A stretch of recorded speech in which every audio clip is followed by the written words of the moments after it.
The council chamber buzzed with tension as the order was signed. 30 humans, 1 shuttle. Destination, Varnock, a freshly classified Class 0 Deathworld. It wasn't just uninhabitable. It actively tried to kill anything that touched down. The air corroded metal.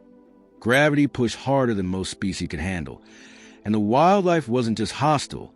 It was predatory in ways most had never evolved to comprehend. The mission parameters were clear. Deploy humans to conduct initial data collection, extract samples, and test mining viability. A Union official summarized it best. They're resourceful, durable, and if they die, we've lost nothing irreplaceable.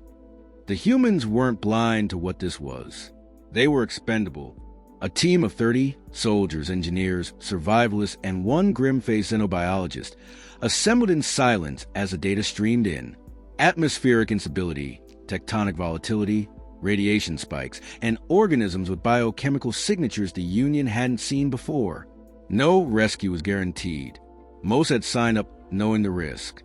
Some, it seemed, preferred this to the war zones back home. No orders, no politics, just survival and challenge. One of them, a mechanic named Roke, spat and grinned. Better than dying in traffic. Their dropship cracked atmosphere 3 hours ahead of schedule, and the descent started with shudder. Heat flared around the hull as the shielding began to fail prematurely. Communication cut off right after planetary breach. Pods detached automatically, scattering the team across several kilometers. 1 pod failed to decelerate and impacted like a meteor. No survivors. 27 humans made landfall alive, some with broken bones. 1 lost an eye. The rest crawled out into what looked like a war between planets and elements. Varnock didn't just look hostile. It sounded hostile. The air buzzed with an unnatural static that made radio scream. The sky bled violet lightning across black storm clouds. Rivers of iridescent liquid steamed through jagged canyons. The ground itself pulsed with seismic spasms, as if the planet had a heartbeat. The humans didn't speak much. They took inventory, activated emergency beacons, and began building shelters using wreckage from the drop pods. Half their supplies were lost in descent, but none of them complained. Day 1's log entry was clipped and calm. Varnock's surface is unstable. Atmosphere breathable for limited exposure. 1 confirmed casualty on descent. Initial structure complete. Predatory signs in nearby vegetation. Motion-triggered tripwires deployed. The Union officials watching the transmission raised eyebrows. Most believed the humans wouldn't last a night. They almost didn't. Something came out of the trees 2 hours after nightfall. It didn't make noise. It didn't reflect light. It didn't trigger any of their traps. By the time the screaming started, it was too late. 2 soldiers were gone, ripped from their tents and dragged off. 1 engineer caught a glimpse. Tall, skeletal, multiple limbs, and a mouth that unfolded sideways. It wasn't hunting them for territory. It was feeding.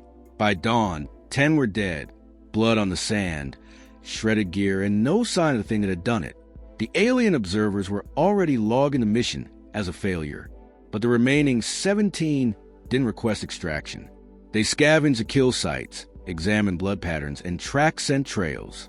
Not to escape, but a hunt. It's not invincible, Roke muttered as he smeared scorched oil across exposed skin. If it bleeds, it dies. By day 3, the humans had rigged motion lures and heat decoys from drone debris. The biologists synthesized a coating from a local fungus that resisted acidic rainfall. They wore it like war paint. They began constructing traps, fall pits, tripwire mines, spike cages, all designed not to scare the predator off, but to draw it in. On day 5, they caught it. It lunged for bait and triggered a net of high-tensile wires and compressed gas explosives. The thing howled. They set it on fire. It died hard, thrashing through the ruins of their shelter before its spine snapped. They dragged its carcass into camp, not to study, to skin. Its hide was resistant to the atmospheric acid and flexible enough to layer over their improvised armor. Its bones were hollow, sharp, and strong. They fashioned blades and tent stakes. 1 human braided its tendons into cord. The next day's log entry simply read, "New materials acquired. Defensive perimeter increased. Morale high." The council analysts were baffled. The first week had been expected to decimate them. Instead, the humans were moving faster than predicted. One by one, their team stabilized. They had established 3 functioning habitats, hand-built signal relays, and even managed to tap into geothermal vents for power.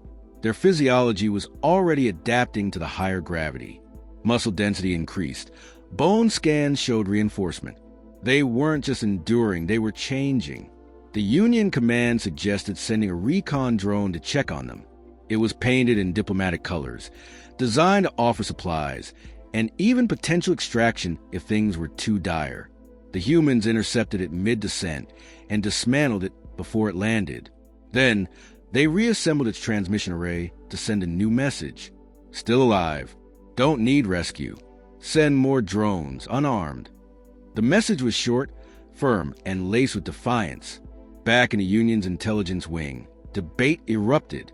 Some argued the humans were unstable, that prolonged exposure to Varnock had damaged their cognitive function. Others were beginning to see something more dangerous: discipline, intent. One transmission caught their attention: a private log, accidentally unencrypted, recorded by a soldier named Briggs. They thought we'd break. That's the joke. We were already broken before this rock. This place? It just reminded us of what we are. When the world goes to hell, we don't die. We build hell a throne and dare to knock us off. It wasn't bravado. It was a report. Clinical. Accurate. The alien analysts tried to understand what drove them. Where was the despair? The panic?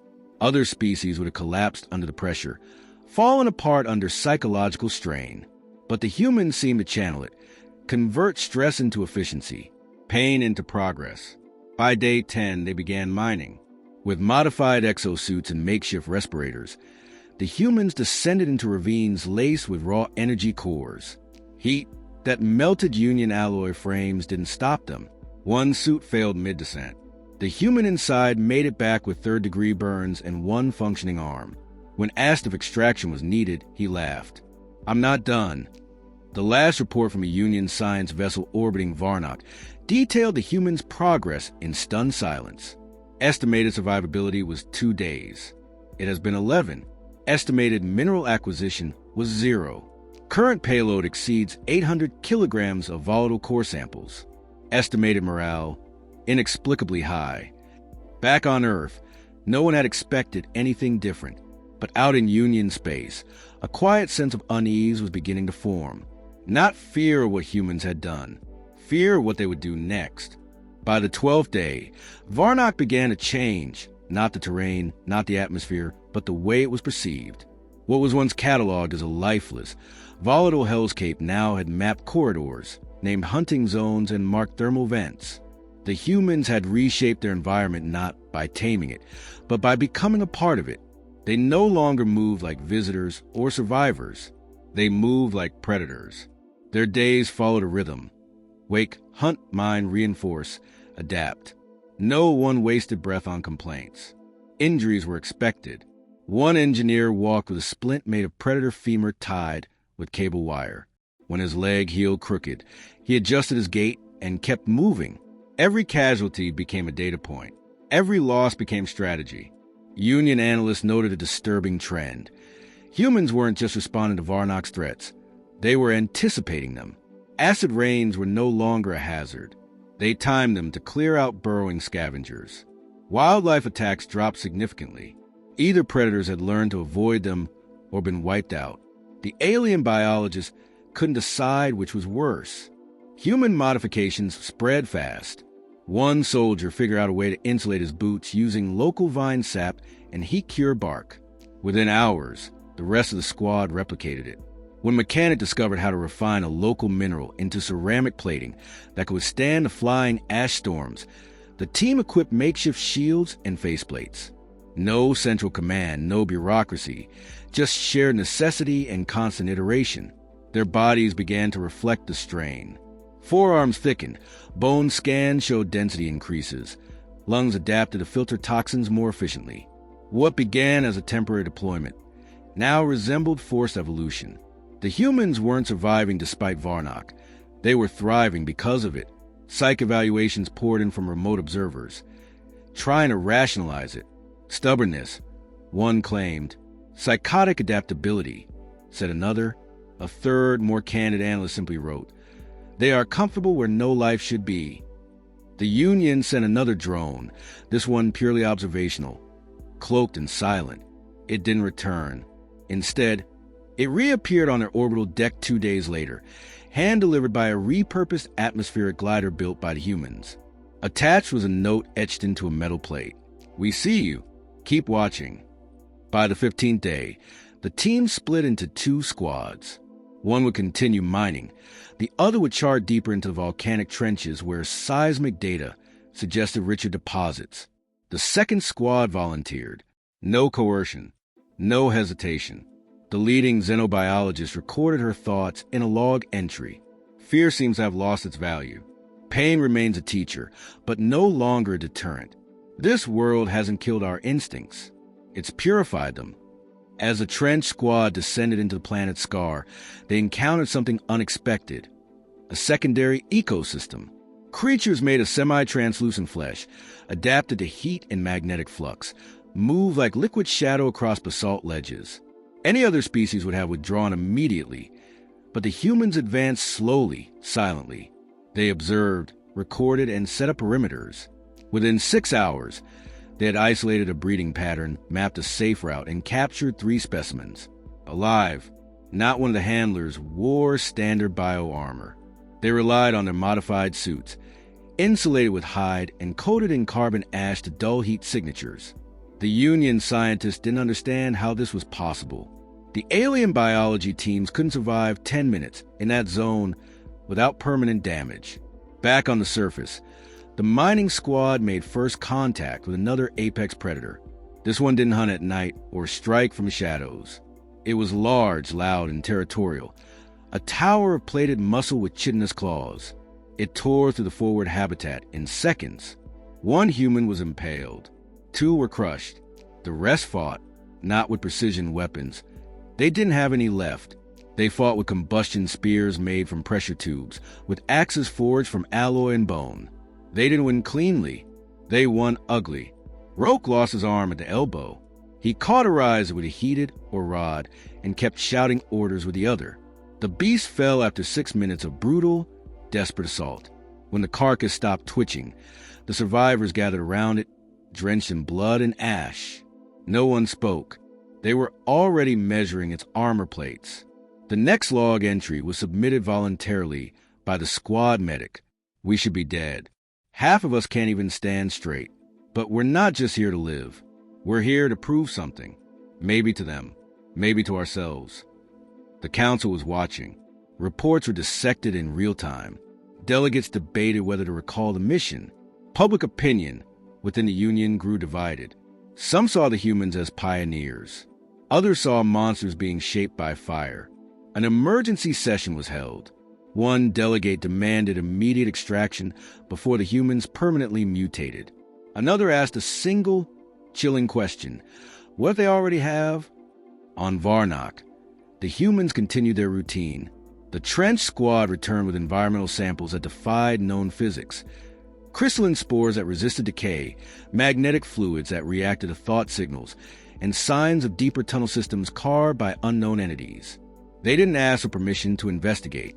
They planned an expedition. Their communication logs became shorter, more efficient. Emotional chatter dropped. What replaced it was purpose. A single shared objective echoed through their transmissions.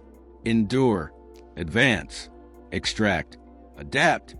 By day 21, all original structures had been either upgraded or replaced. Their base was now a layered fortress built into the cliffs, reinforced with slag and predator shell. They used seismic readings to time their mining intervals.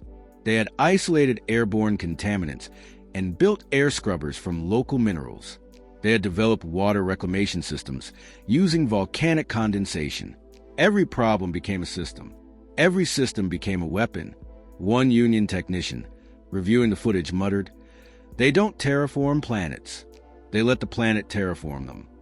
That night, the humans celebrated. Quietly. No music, no speeches. They cooked meat over a magma vent, drank distilled vapor water, and told stories about injuries like badges. One soldier carved a symbol into the wall of their main structure, a crude human skull with fire for eyes. The symbol caught on. Soon it was burned into armor, etched into tools, and painted on drones they reprogrammed.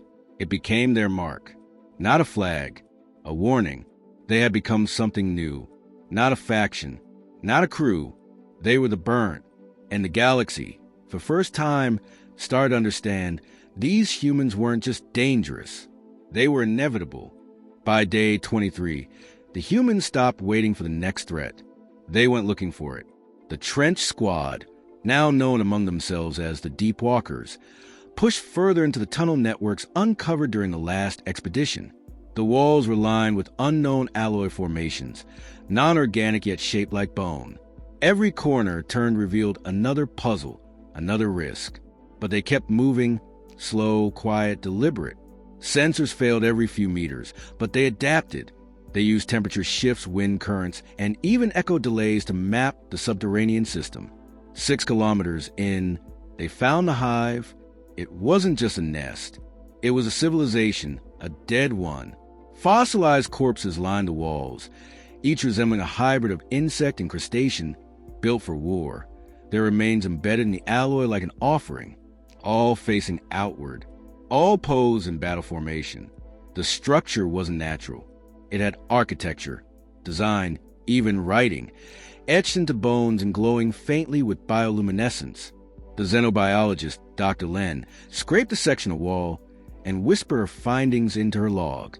This place wasn't destroyed. It was buried, on purpose. No life remained, but the danger wasn't gone. Deep seismic pulses registered every 20 minutes, each stronger than the last. Something beneath the hive still moved. Slow, massive, deliberate. The humans had the option to retreat. They didn't. Instead, they set up motion sensors, installed makeshift seismic readers, and reinforced the tunnel mouth. They were no longer just explorers. They were now keepers of a buried warning. Meanwhile, back on the surface, the burnt constructed an array using recovered drone parts and local materials. It wasn't designed to request help. It was a broadcast beacon, and its purpose was simple: come see. They invited other species to witness what had happened to them, to see what humans became when pushed beyond limits. The Union received the signal and panicked.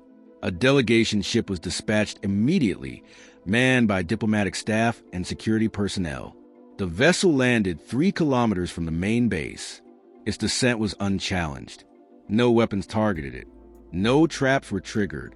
But the crew stepped out onto blackened ground carved with human sigils, burn marks shaped into spiral warnings and bone symbols. The humans met them at the perimeter, not with guns, but with silence.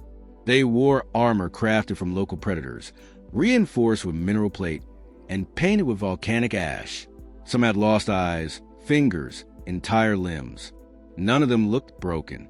They looked like they belonged. The delegation leader attempted to offer medical supplies, extraction transport, even commendations. The human lead, a former captain named Sarai, replied flatly, "We're not leaving. We're not done." "What are you trying to prove?" the envoy asked. Sarai didn't blink. "That death worlds don't scare us. We turn them into homes." The meeting lasted 9 minutes. No hostility, no negotiations, just facts exchanged like trade goods. Before they left, the humans handed the Union a package, a hardened data core filled with environmental maps, biological catalogs, alloy samples, and something new, a pattern analysis of seismic movements beneath the hive. The Union analysts examined the data in horror. The patterns weren't random. They were regular, rhythmic, deliberate. Something beneath Varnock was still alive, and it was waking up. A high-level conference was called in Union space. One camp insisted on immediate military intervention to quarantine the planet. Another argued for a scientific approach, believing the humans had already made too much progress to discard. But the final decision didn't matter, because 2 days later, the humans sent another message. "We're going in. No request for approval. No coordination. Just a timestamp and coordinates." The burnt prepared for the descent like they were going to war, not against creatures, but against the unknown. Weapons were modified for subterranean combat: short barrel combustors, shock pulse pikes, and alloy cleaving axes. Their armor was insulated, flexible, and marked with kill counts. Each team member uploaded their final logs, not as farewells, but as a record, a message for future generations. This is what we faced. This is what we chose. The expedition entered the hive tunnels with full gear. Seismic pulses grew stronger as they advanced. Every 100 meters, the temperature dropped. Not the heat of magma, but cold, ancient, deep. The tunnels turned from black stone to something else, something that pulsed faintly, as though the walls themselves were alive. At 5 kilometers down, they lost contact with the surface. The feed cut off mid-transmission, right after one of the team members uttered a single word: "Eyes." 20 minutes of silence, then static, screeches, then clear audio. Contact made. It sees us. We see it. We are not prey. What followed was chaos. Explosions echoed up through the tunnels. Seismic readings went wild. The entire hive structure began to shake, parts of it collapsing inward. The Union orbiter pulled back, believing the humans had triggered a planetary detonation. But before full blackout, a final data burst transmitted to the orbital ship. Encrypted, tagged, human-made. Inside the file, images of a vast organism embedded deep beneath the crust. Tendrils of neural tissue stretching for kilometers. Eyes the size of buildings, closed for eons, now partially open. Notes describing communication attempts. Signals answered not with hostility, but recognition. And one last message. We woke it. It learned, and it called us kin. The hive collapsed behind them. No further contact. Surface teams waited for days. Drones sent and found no bodies. No trace. Just silence and heat. The Union mourned them, then feared them, because if even one of the burnt survived, then the impossible had become a pattern. They hadn't just survived Varnock. They'd made something ancient remember what fear was. The silence over Varnock stretched for 9 days. No signals. No movements. Not even seismic activity. The Union quarantined the planet's orbit. No vessels in, no vessels out. Satellites tracked every surface flicker, every dust shift. But nothing moved. It was as if the planet had gone dormant again, holding its breath. On the 10th day, a signal burst through. It wasn't Union tech. It wasn't human either.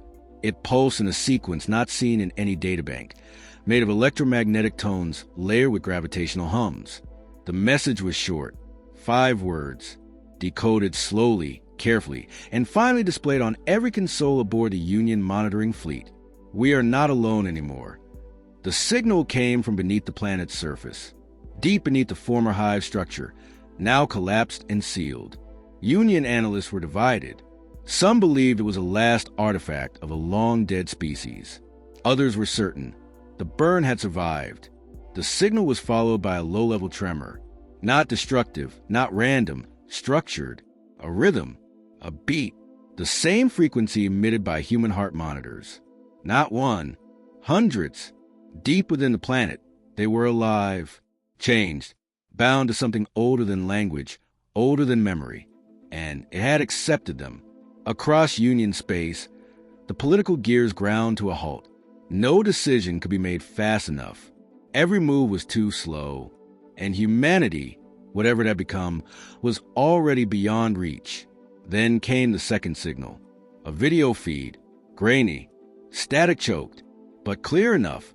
It showed a tunnel deep under Varnock's crust. The camera, worn by a survivor, panned slowly across a vast chamber. In it stood a creature unlike anything in the known catalog, towering, coated in biometal and molten stone. It had no eyes, yet it pulsed with awareness. Its body was merged with the chamber itself. Tendrils of fused neural mass branching into the walls like roots. Before it stood Sarai, still alive, missing her left arm, coated in ash and blood. Her expression was calm, defiant. She looked into the lens and said, "It knows what we are. It knows what we've done to survive. It doesn't fear us. It respects us. And it's teaching us now. The feed cut. Panic spread across the outer worlds. Some feared the humans had awakened a god. Others believed they had become one. But then something worse happened.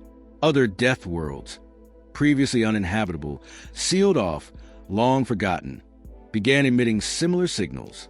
First one, then three, then dozens. Each carried a variation of the same phrase. They are coming home. The Union sent probes to verify. Each world showed evidence of human presence. Footprints in corrosive sand, shelter structures among acidic storms, improvised gear built from alien remains. But no people, no bodies, only marks, symbols, left deliberately, burned into the stone. Back on Varnock, the surface changed. Vegetation returned, harsh, jagged, alien flora that hadn't existed before. The air stabilized. Creatures that once ruled the wilds retreated into silence. And in the sky, a structure began to form, a platform built from repurposed wreckage and native alloy. Not a base, a signal tower. It broadcast nothing but coordinates. Each one pointed to a different death world. Each one was claimed by humans. The Union held crisis talks. Military leaders argued for preemptive strikes. Scientists begged for cooperation. Cultural analysts whispered what everyone feared to say aloud. Humanity had discovered something in the dark, and they were no longer sharing the galaxy. They were claiming it. But the real shift didn't come from orbit or from any Union capital. It came from a freighter captain named Oren, a civilian who ignored the quarantine and landed on Varnock. His final log described the approach. Heat-shimmered skies, broken terrain, and then silence. He found no weapons, no soldiers, just a symbol, the fire-eyed skull, painted 30 meters high across a cliffside. Under it, words scorched into the rock in 3 languages. This is no longer a death world. This is human territory. Enter prepared. Oren's ship took off and was never seen again. His signal, however, was rebroadcast from 5 separate systems. Not a warning, a direction. People started following. Explorers, exiles, those broken by the Union's rules. They went to Varnock, not to fight, not to conquer, to become, and Varnock let them. No resistance, no traps, only trials, and humanity, relentless, raw, adaptable, prove again and again that nothing could outlast them. Not flame, not acid, not monsters sleeping beneath the crust. Because what the galaxy failed to understand was this. Humans do not conquer death worlds. They join them. They were the scars, build with the bones, speak to the silence, and where others see ends, humans carve beginnings. And in the darkness, across forgotten planets and forbidden zones, the burnt walk, not as survivors, but as heirs,